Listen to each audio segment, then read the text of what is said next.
This is an 18-inch 3D printed model of a street lamp. I'm going to make it 7 feet tall.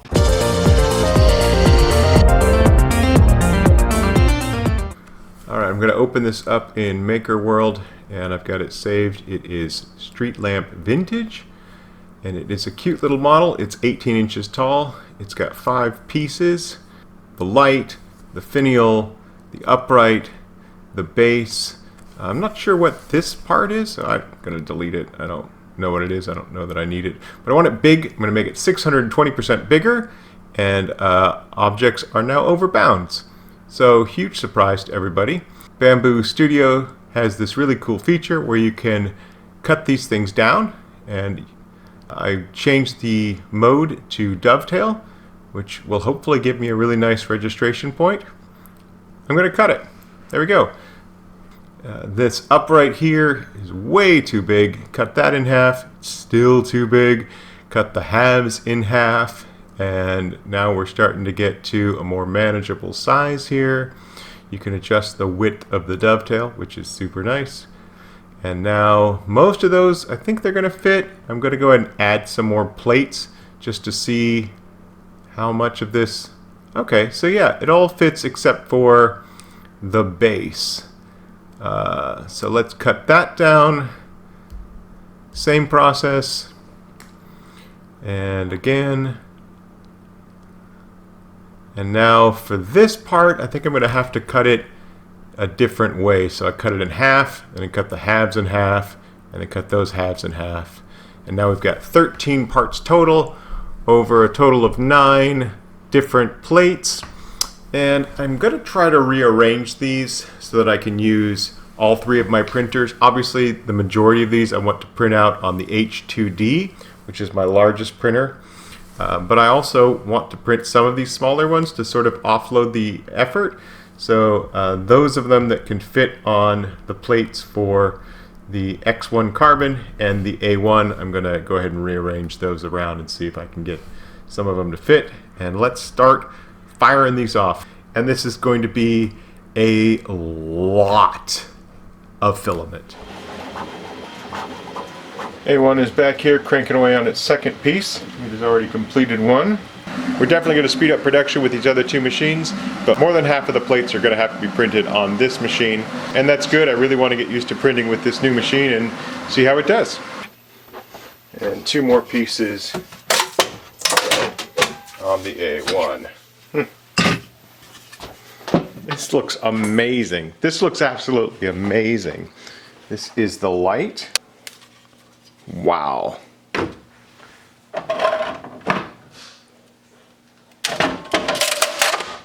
still have a lot of other pieces to print, but that one came out really cool.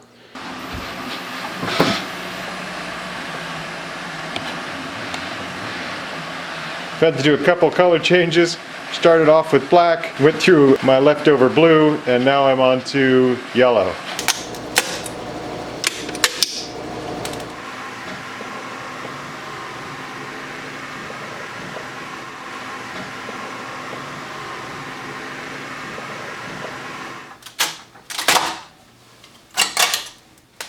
Oh, that's kind of cool.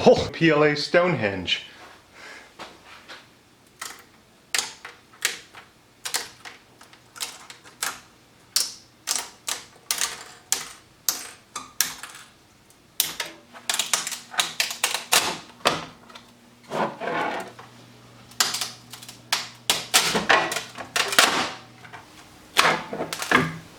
And this is now the final piece to come off, which makes a total of 13 pieces and 10 plates.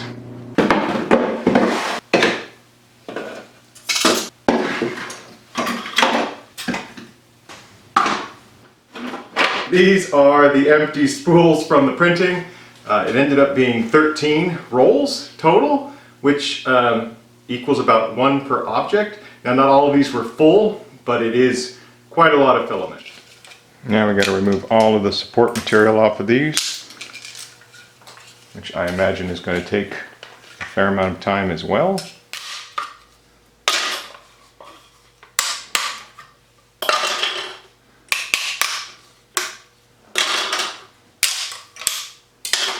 bottom section. Oh, that's a good one. That's a favorite.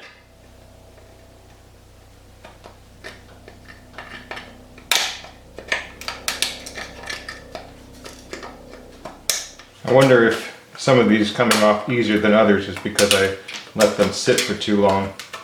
I was looking to do it all at the same time for the video, but maybe for the future you should remove the supports immediately.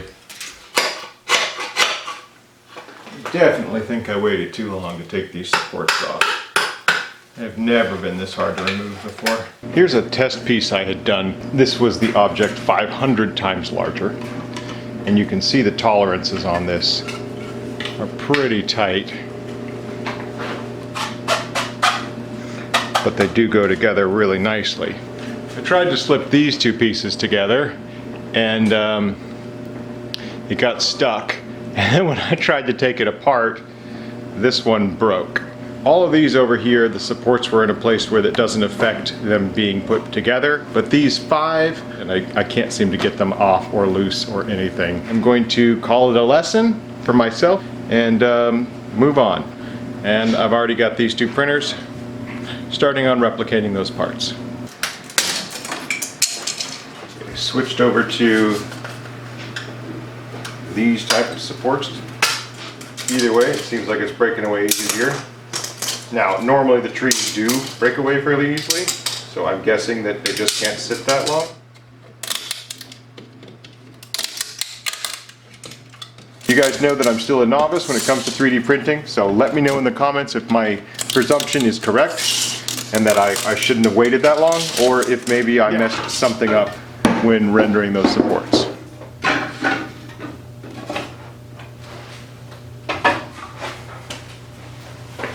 Was clicking through this, I thought I clicked on the option that said connectors for the base, but I don't see any connectors. Clearly not. Okay, that appears to go together, which means that these 2, yeah, okay, that appears to go together. The original model has a small hole that goes all the way through it, so you can put an LED light in, and that's going to be great for us. So that means these 2 halves go together. And you can see I had some issues with supports on this one. This is another one like that had issues. I'm going to be using super glue. My normal go-to is medium for pretty much everything, but I'm wondering if maybe thick is a better choice for this. I'm guessing I just draw it on here. Oh, look at that. It doesn't drip everywhere. This might be the way to go.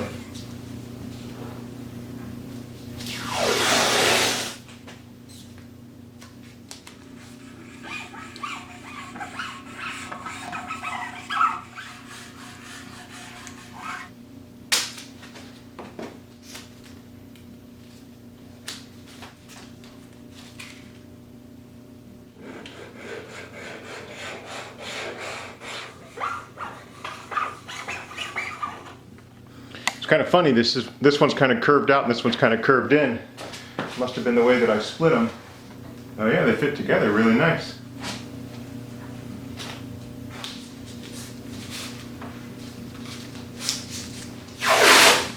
And this top dovetail here will hopefully register against the next bit. Now that the base has been glued, all the rest of this should go together with dovetails. Vacillating as to whether or not to just let this be a model that I can put together and take apart, or something that I want to glue together. I think I want to do a hybrid. I'm going to make a commitment. And that'll help keep all of these 4 base pieces together, since they don't have any other connectors. They're just glued. Decisions have been made. We'll see if they were the right decisions or the wrong decisions. So I'm guessing this is the next part.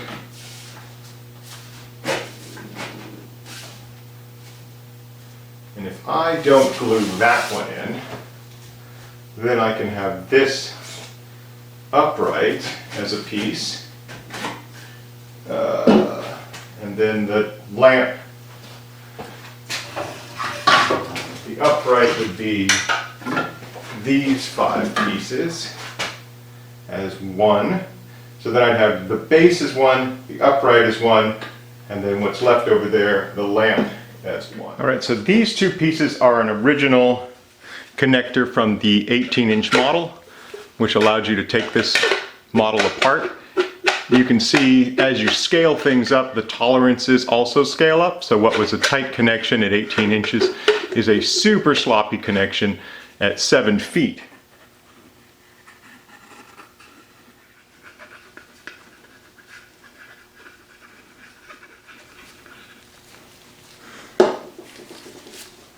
And I'm not using any accelerator. I'd rather just let the glue dry on its own. These dovetail cuts are amazing. I'm guessing everybody knows about this, that I'm once again late to the party, but that is such a nice thing, built right into the slicer. I hope Me doesn't get mad at me later for doing this. I hope Me appreciates me for gluing all these together. You never know with me. Sometimes Me gets mad at me. These 2 are another couple that I definitely want to put together. Here, I actually had a ton of issues on this one. These reprints didn't come off cleanly either.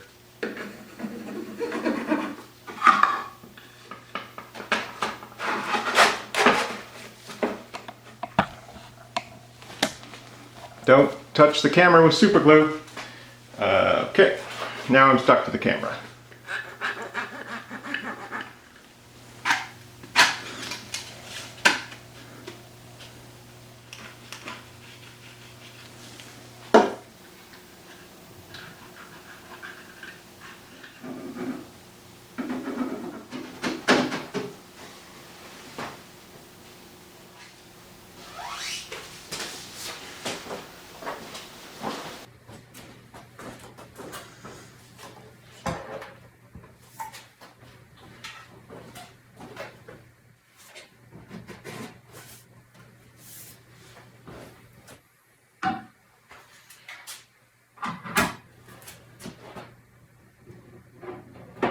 Seven-foot tall street lamp.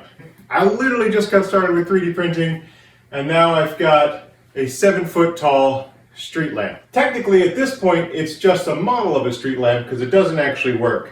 But that's going to be the next phase.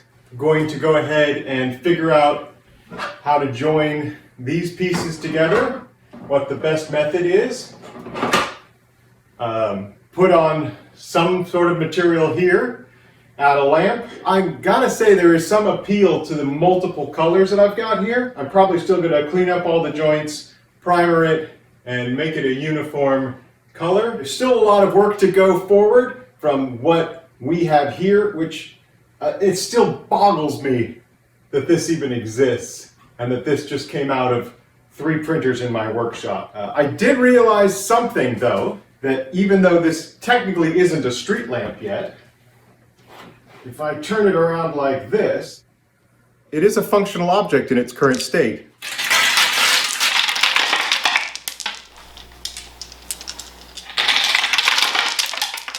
Oh my gosh, we just made an epic dice tower.